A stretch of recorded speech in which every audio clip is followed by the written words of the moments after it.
বন্ধুসকল আজি আমি পাস্তা বনাব ওলাইছোঁ ইয়াক 5 মিনিট বইল হ'ব দিম ইয়াতে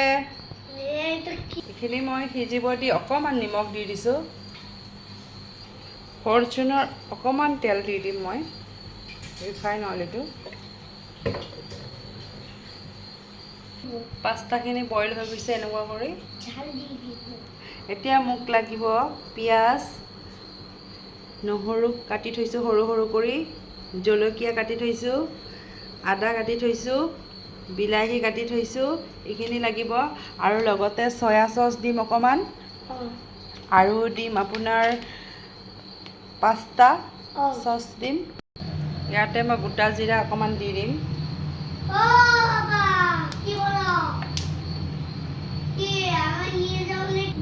ইয়াতে মই নহৰুখিনি দি দিছোঁ আদা কাটি থোৱাখিনি দি দিছোঁ জলকীয়াখিনিও দি দিছোঁ এতিয়া মই কাটি থোৱা বিলাহীখিনি দি দিছোঁ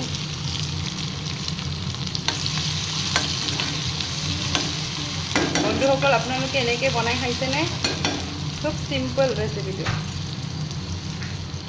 এতিয়া মই কাটি থোৱা পিঁয়াজখিনি দি দিছোঁ অকণ ৰঙা কৰি ভাজি ল'ম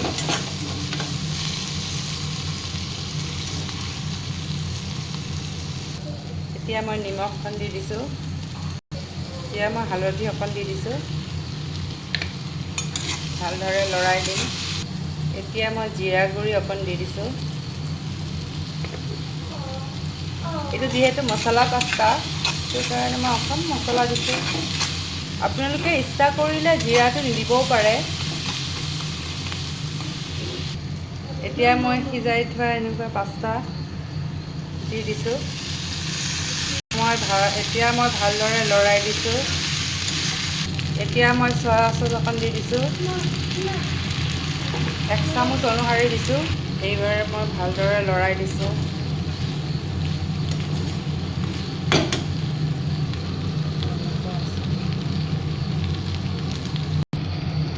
এতিয়া মই সসটো দি দিছোঁ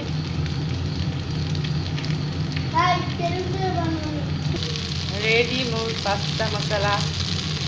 হৈ গৈছে